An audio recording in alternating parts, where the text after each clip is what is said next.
코로나 때문에 모든 게 묻힌 것 같아요. 과거에 우리가 개선해야 되는 어떤 구습이나 또 혁신의 어떤 지점들까지 다 그냥 이렇게 쓰나미 같이 쓸려간 건 아닌가. 그래서 오늘 나누고 싶은 하나의 틀은 성찰적이면서도 통찰적이고 한편으로는 지금 여러 가지 상황들을 한번 고찰해 볼 수 있는 시간이면 어떨까라는 생각에서 몇 가지 사례들을 좀 들고 왔습니다. 열린정부는 행안부가 지금 주무부처가 돼서 도전하고 있는 굉장히 큰 정부 혁신의 생각의 틀이고 정책 프레임워크입니다. 열린정부는 이미 OECD에서 가장 국가 경쟁력이 높고 소위 웰빙 지수가 높은 17, 18개 국가들이 한 7년 전부터 쿠킹해온 정부 혁신의 틀입니다. 그리고 정부 전략이죠. 이미 행안부가 리더십을 이어받았죠. 그렇죠. 열린정부 파트너십이라고 하는 이제 큰 국제행사도 내년에 이제 예정되어 있고, 정의를 한번 내려봤어요.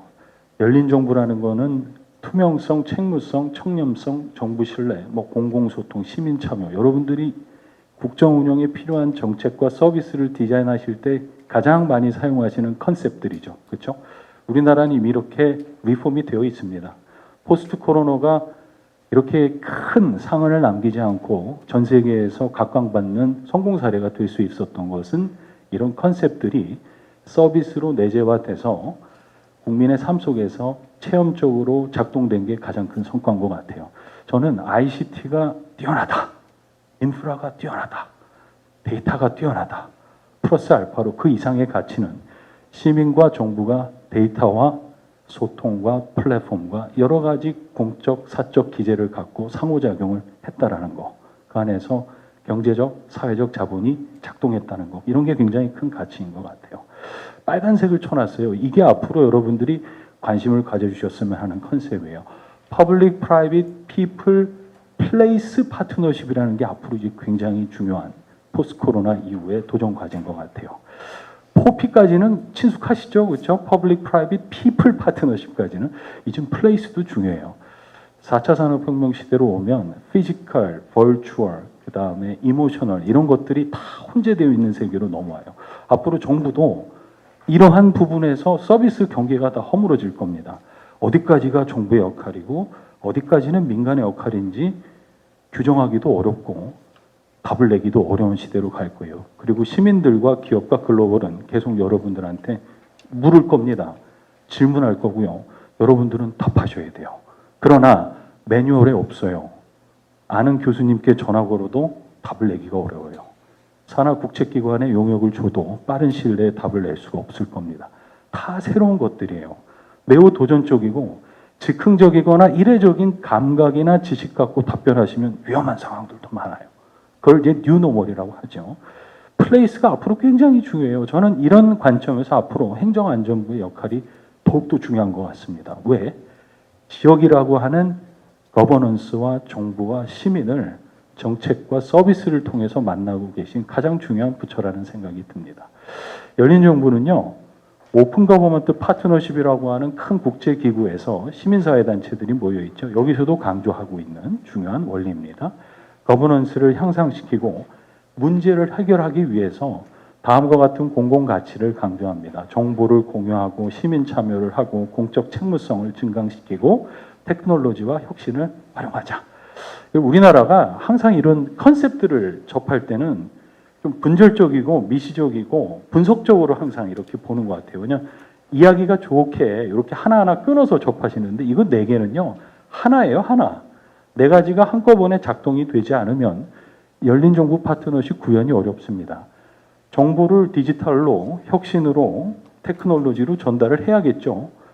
그 안에 시민은 반드시 참여를 해야 됩니다. 우리가 갖고 있는 많은 디지털 정보 대부분이 정말 시민들이 쓰느냐, 잘 쓰느냐, 써서 무슨 효과가 있느냐, 이걸 통해서 산업 경제적으로 의미가 있느냐, 이런 질문들에 답을 하셔야 돼요. 이미 한 나라들도 많이 있죠.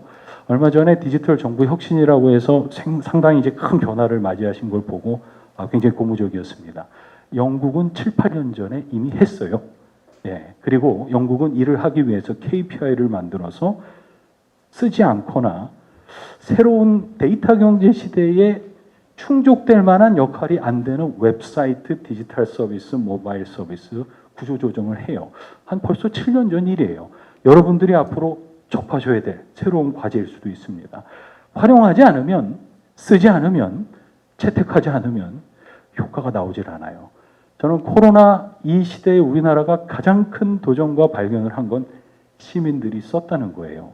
프라이빗 섹터가 썼다는 거예요.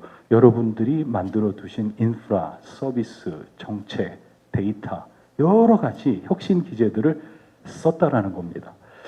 이런 부분들이 저는 정부혁신 종합추진계획이 잘 녹아들어서 굉장히 저는 항상 이거 볼 때마다 가장 먼저 접하는 공적 문서이자 저희 연구의 중요한 자료입니다. 참여와 협력을 기반으로 사회적 가치를 지금 열심히 지금 작동시키고 계시죠. 국민의 삶의 질을 높이는 체감형 혁신 성과를 위해서 여러분들 지금 이 자리에 모이셨고요. 국민이 실현할 수 있는 일하는 방식의 혁신도 여러분들 추진하고 계세요. 저는 오늘 나중에 조금 뒤에 있는 슬라이드 보면 거의 다 일하는 방식의 혁신 관련된 내용이 많아요. OECD 국가 중에 소위 일 좀 한다고 하는 정부를 갖고 있는 소위 G12 국가들은요. 공무원분들의 일하는 방식이 많이 바뀌었어요. 여러분들처럼 일하는 문화도 있지만 대부분은 많이 바뀌었어요. 소위 말해 랩이라고 하는 방식으로 일하는 조직도 생겼고요. 부처 간의 협업을 하지 않으면 안 되는 과제도 생겼고요. 예산도 그렇게 안 하면 따지 못하게 디폴트로 만들어놨고요. 소위 일하는 방식이 예전하고 똑같이 갈 수 없는 여러 가지 허들들을 박아놨어요. 혁신의 조직 원리들이 많이 보입니다. 저는 스마트 시티 연구를 꽤 오래 했어요. 스마트 시티가 보면 국토교통부의 도시개발, 부동산 정책 이런 게 아니었어요. OECD 국가들 보면 이건 경제 정책이에요. 그리고 정부 혁신 전략을 실험하기 위한 테스트베드였다. 왜? 데이터를 갖고 기업이 협업을 하고 정부와 파트너십을 만들고 시민들이 그걸 사용하면서 창발적인 거버넌스와 기업가 정신이 나타나는 리빙 랩이었어요. 스마트 시티 자체가 살아있는 데이터 경제의 혁신 성장의 정부 혁신의 실험실이었다. 그래서 답이 없어요. 스마트 시티는. 사례는 몇백 개가 존재하지만 비즈니스 모델은 하나, 둘, 세 개로 요약이 되지 않습니다. 오늘 제가 모신 박문구 전무님이 그런 프로젝트를 하다가 뵀던 저의 디지털 경제 선생님이기도 해요. 답이 없어요. 근데 전 세계는 이런 다양한 실험들을 통해서 돈도 벌고요. 일자리도 만들고요. 지역경제 혁신도 하고 거버넌스 혁신도 합니다. 종합예술이 다 엮여 있어요. 끊어져 있질 않아요. 분절적으로 이건 이거가 하고 이거는 저거가 하는 논리가 아니고 오케스트레이션을 합니다. 진짜 거버넌스예요. 하모나이제이션을 이루고 있는 하나의 큰 실험이었습니다. 기업가 정신이 앞으로 점점 중요해질 것 같습니다. 문제를 해결하기 위해서 민간도 그렇고 공공도 그렇고 창의적인 도전이 필요하고 저는 이 그림에서 이게 제일 중요한 것 같아요. 실험, 익스페리멘테이션이라고 써놨죠. 그렇죠? 우리 정부가 앞으로 점점 새로운 혁신이나 아니면 지속 가능한 글로벌 사회 리더십을 구현하기 위해서는 이젠 증거 기반의 데이터 기반의 리절트 기반의 리더십이 필요해요. 이제는 더 이상 홍보, 광고, 마케팅, 프로모션, 이벤트로는 국제사회가 한두 번 정도는 믿어주지 지속 가능한 리더십을 갖기가 어렵습니다. 보여줘야 돼요. 증명해야 되고요. 그걸 계속 끌고 나갈 수 있는 실력이 필요합니다. 큰 도전이에요. 우리나라가 이런 일들을 체질화돼서 해본 적은 아직은 없어요. 이제 앞으로 이런 일들이 계속 요구가 될 때 가장 중요한 원리가 이제 실험입니다. 제가 실험은 좀 요 사례에서부터 좀 말씀을 드릴게요. 코로나가 터지기 딱 3일 전에 다행히도 입국을 해서 크게 불편함은 없었어요. 이제 핀란드에 한 10일 정도 다녀왔습니다. 핀란드를 간 건요, 제가 가고 싶어서 간 게 아니고 데이터와 AI로 소위 미래 사회에 가장 잘 살 것 같은 나라를 2개만 꼽아달라고 OECD 네트워크에 부탁을 했더니 1번이 영국이고 2번이 핀란드예요. 근데 이왕 갈 거면 핀란드를 먼저 가래요. 그래서 핀란드에 갔습니다. 왜 갔냐? 갔더니 신기한 일을 많이 하고 있더라. 핀란드는 여러분들 아시다시피 디지털 경제, 사회 이런 지표들을 보면 유럽에서 노르딕 국가에서 뭐 당연히 탁월한 건 당연하고요. 유럽 국가에서도 다양한 혁신 사례들을 보여줍니다. 실험을 통해서 보여주고요. 실험하는 과정도 보여줘요. 그래서 저희 같이 다른 나라에 있는 띵크탱크나 아니면 스콜라들, 학자들도 볼 수 있게 해줘요. 갔다 왔더니 이분들이 AI로 경제 생태계를 바꾸고 있는 실험을 하고 있습니다. OECD 2019년도 자료 보면 핀란드가 가장 국가 차원에서 AI 전력이 고수인 나라로 지금 나와 있죠. 우리나라는 A, B, C 등급 중에 한 C 정도밖에 아직은 안 돼요. 예. 이런 부분에서 핀란드를 갔더니 핀란드는 AI가 수단입니다. 정책 목표가 아니에요. 정책 수단이에요. 웰빙, 행복하게 만들기 위해서 두 번째, 혁신성장, growth, 경제성장을 하기 위해서 AI를 씁니다.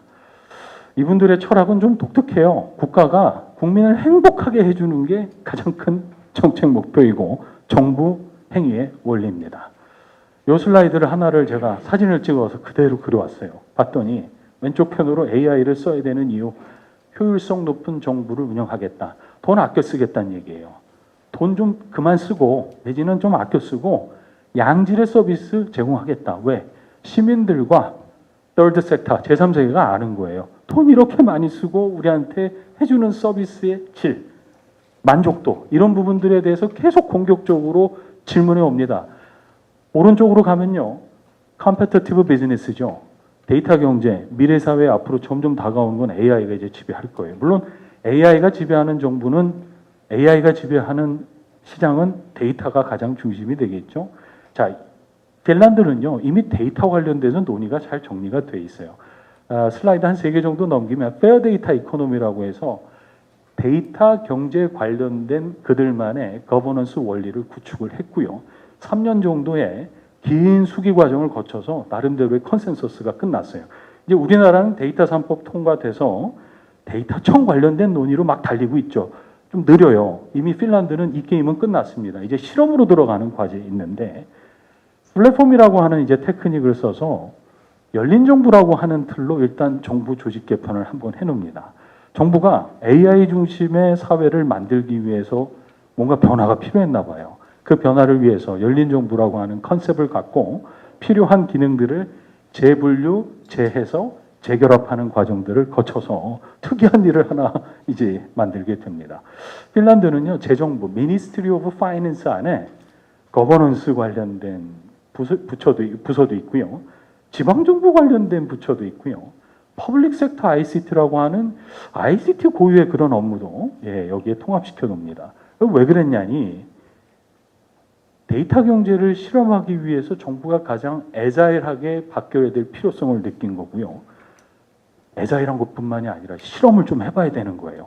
AI를 쓰면은 이게 당장에 무슨 의미가 있는지, 써도 되는지, 이게 안전한지, 시민들이 정말 원하는 건지, 했을 때 기업이 일자리를 만드는 건지, 지역 경제는 성장하는 건지 실험을 좀 해보고 싶었던 거예요. 저는 앞으로 이런 익스페리먼트가 정부에서 가장 도전적으로 다가오는 숙제이자 새롭게 갖추셔야 될 DNA 아니겠는가. 우리가 지금 R&D 구조가 이렇게 1년 단위 예산 단연주의로 이렇게 돼 있어서 그때그때 끊어서 뭔가 성과를 내야 되고 예산을 집행해야 되는 구조적인 어떤 어려움은 있지만 선진국들은 이런 구조들을 좀 풀어낸 것 같아요. 2년, 3년 동안 지속적으로 혁신 기술과 혁신 성장과 데이터 경제 관련된 실험을 통해서 정부의 역할들을 재탐색하기 시작합니다. 페어 데이터 이코노미라고 해서 핀란드도 이제 케이다이 같은 이제 큰 국책 연구기관이 하나 있어요. 근데 여기는 의회가 서포트를 합니다. 정부가 아니고. 그래서 정부가 하는 일을 굉장히 강하게 견제도 하고 협업도 하는 이제 기관입니다. 시트라라고 하는 데서 3년 동안 데이터 경제 관련된 사회적 수기 과정을 끌고 가요. 공론화 과정 플러스 알파로 실험을 해요. 실험을 하면서 국민들하고 같이 AI가 보여주는 여러 가지 에러도 찾아내고 성과도 찾아가는 사회적 여정을 꾸려나가기 시작합니다. 여기 보면은 이 나름대로의 핀란드 사회에서 로드맵을 정리했을 때 저는 이 두 번째가 참 마음에 드는 것 같아요. 보여줘야 된다라는 거. example, 사례를 통해서 사회 혁신과 정부 혁신을 보여줘야 된다라는 큰 로드맵을 제시하고 있습니다. 그래서 오로라 AI라고 하는 그런 프로젝트가 지금 진행 중이에요. 얼마 안 됐어요. 2019년 8월부터 이제 시작이 돼서 올 상반기에 천여작을 이제 만들게 됩니다. 오로라 AI는 핀란드의 국가 차원의 AI 경제를 실험하는 정부 활동이에요. 정부 활동. 정부가 국민과 함께, 기업과 함께, 글로벌과 함께 AI를 통한 실험을 합니다. 이런 모든 것들이 메시지고 사례이고 정부와 시민의 신뢰를 형성하는 중요한 메타포들이에요. 말로만, 글로만, 광고를 해서가 아니고요. 진짜 합니다. 보여줘요. 그리고 시민이 참여하죠. 그 안에서 참여한 시민들이 인센티브를 갖고 기업가가 되고 스타트업이 되고 지역의 혁신을 일으키고 부자가 되는 현상을 만들고 싶은 거예요. 우리 사회가 지금 도전받는 게 소셜 모빌리티가 지금 만만하지 않아요. 한번 태어나면 잘 안 바뀌어요. 어쩌면 부모님 잘 만나야 그냥 게임이 끝나는 상황으로 가는 것 같아요. 사회적 이동이 이렇게까지 꽉 막혀 있으면 사람들이 꿈을 꾸지 않습니다. 일을 열심히 하지 않습니다. 도전하지 않습니다. 그러면 사회가 활력을 잃어요. 경제가 숨을 멈춰요. 자, 핀란드도 이런 것들을 고민했던 것 같아요. 제가 요즘에 관심 있게 보는 열린 정부에 있어서 중요한 패러다임이 바로 이런 소통과 협력과 참여와 신뢰에 기반한 정부의 새로운 실험 문화들을 좀 오늘 말씀을 드리고 싶었습니다. 핀란드는 각종 정책을 코크리에이션, 공동으로 창조하는 프로세스 자체를 과학적으로 설계해 놨습니다. 우리는 이제 이런 부분들이 큰 숙제인 것 같아요. 요즘 KDI도 그렇고 여러 국제기관들이 정책을 어떻게 같이 만드는가, 전문가들과 같이 만든 정책을 어떻게 실험하는가, 그 실험을 통해서 정책의 완결성과 지속 가능성과 산업 경제적인 효과까지 파급적으로 낼 것인가에 대한 굉장히 다양한 도전들을 지금 하고 있습니다. 어쩌면 이런 부분들이 앞으로 행안 부분들이 굉장히 잘 거버넌스 역할을 해주셔야 될 부분인 것 같아요. 왜? 나중에 이런 부분들이 어디에서 실험이 되느냐? 지역에서 일어나야 돼요, 지역. 대전에서 일어나야 되고요, 천안에서 일어나야 되고, 대구에서 일어나야 되고, 세종에서 일어나야 돼요. 행안부 안에서 일어나는 건 50점짜리, 100점이 되려면 이 혁신의 기운이 전 국토로 흘러가서 모든 분들이 이 안에서 혁신의 기질을 갖고 뛰어놀 수 있도록 여러분들이 펌프질을 해주셔야 돼요. 행안부는요, 정부의 플랫폼이에요. 국가의 플랫폼이고요. 이왕이면 혁신의 플랫폼이 되어주셨으면 좋겠습니다. 이 시트라라고 하는 기관이요, KDI하고 굉장히 비슷합니다. 엄청나게 많은 돈을 다 국책 연구하는 데 쓰는데 한 30%는 이제 구조조정을 했어요. 읽지 않는 보고서는 쓰지 않겠다는 거예요. 영향을 미칠 수 없는 통계, 데이터 이런 것들은 이제 안 하겠다는 거예요. 30% 예산을 이제 뭘로 바꾸냐?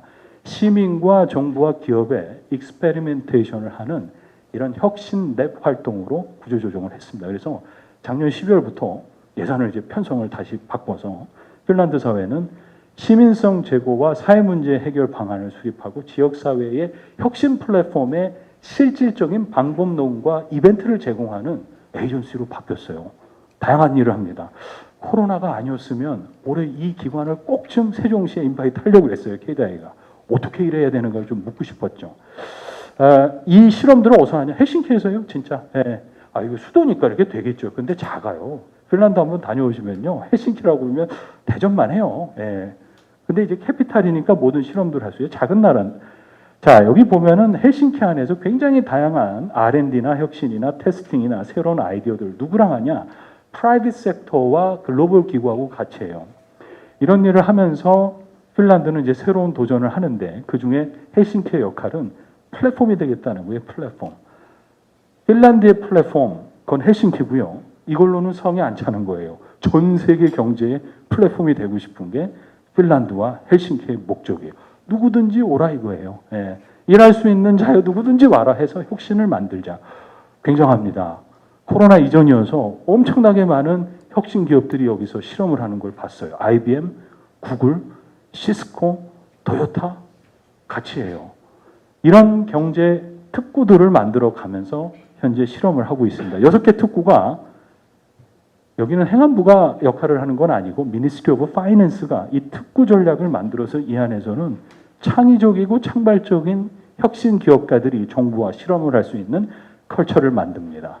열린 도시, 열린 혁신 생태계, 열린 플랫폼들을 테스트베드를 조성해서 기업들이 등대 사례를 만들 수 있게 해주고요. 이 안에서 자연스럽게 시민들은 강해져요. 똑똑해지겠죠? 보고 듣고 만나면 똑똑해져요. 책을 읽고 빨간 줄 그어서 외우는 것도 괜찮은데 그거 갖고는 이 파괴적인 기술 절대로 몰라요. 봐야 되고 만져봐야 되고 사람하고 같이 일을 해야 합니다. 자, 이 안에서 5P, Public Private People Partnership이 생성이 되면서 도시 문제 해결이 일어나요. 자, 그런 실험들이 불과 얼마 안 됐어요, 시작한 지. 한국 사회도 이런 도전을 느꼈으면 좋겠습니다. 이게 아주 특이한 회사였어요. 이 회사는요, 한국말로 번역이 안 돼요. 공공기관은 절대 아니에요. 절대 아니에요. 근데 그렇다고 정부가 아닌 것도 아니에요. 아주 특이한 회사인데 이 회사는 공공에서 역할은 하지만 공공이 일을 잘할 수 있게 중간에서 윤리적이고 법적인 기능들을 마중물로 컨트롤링을 해주면서 혁신을 할 수 있는 모든 서비스는 여기서 해줍니다. 네트워킹 회사 같아요. 이 회사에서 오픈 데이터를 갖고 실험을 해요. 여러분들이 지금 관리하고 계신 공공 데이터를 갖고 혁신 실험을 한다. 괜찮으세요? 마음이 편하세요? 자신감이 있으세요? 이분들도 불편했던 시절이 있었던 것 같아요. 물어보니 그래서 새 판 짜기 시작합니다. 진짜 기업이 써서 효과 낼 수 있는 거, 시민들에게 줬을 때 자신감 있는 거, 산업경제적으로 일자리가 나오는 데이터들을 다시 공개하기 시작해요. 개방하기 시작해요. 그리고 같이 씁니다, 이제는. 공무원분들이 쓰라고 이렇게 내보내는 것까지가 이제 끝난 일이 아니고 내보낸 데이터 갖고 아까 말씀드린 포럼 비름이라고 하는 회사 건물에 들어가서 데이터 웍을 같이 해요. 하기가 어려우니까 그 도와주는 분들이 다 있어요. 어쩌면 한국 사회도 정부와 진흥원이 이렇게 바뀌어야 될지도 몰라요, 어느 날. 공공데이터 정책과가 앞으로는 이러한 일을 하셔야 될지도 몰라요. 중앙정부가 그런 일을 하는 나라가 바로 핀란드였습니다. 그래서 값을 보면 우리나라보다 현저하게 적습니다. data.go.kr을 가보면 우리가 더 높아요. 근데 이건 진짜예요, 진짜. 혁신을 만들어내는, 부가가치를 만들어내는 진짜 원유들입니다. 실제로 이제 데이터들을 만들어요. 서비스들을 만들기 시작하고요.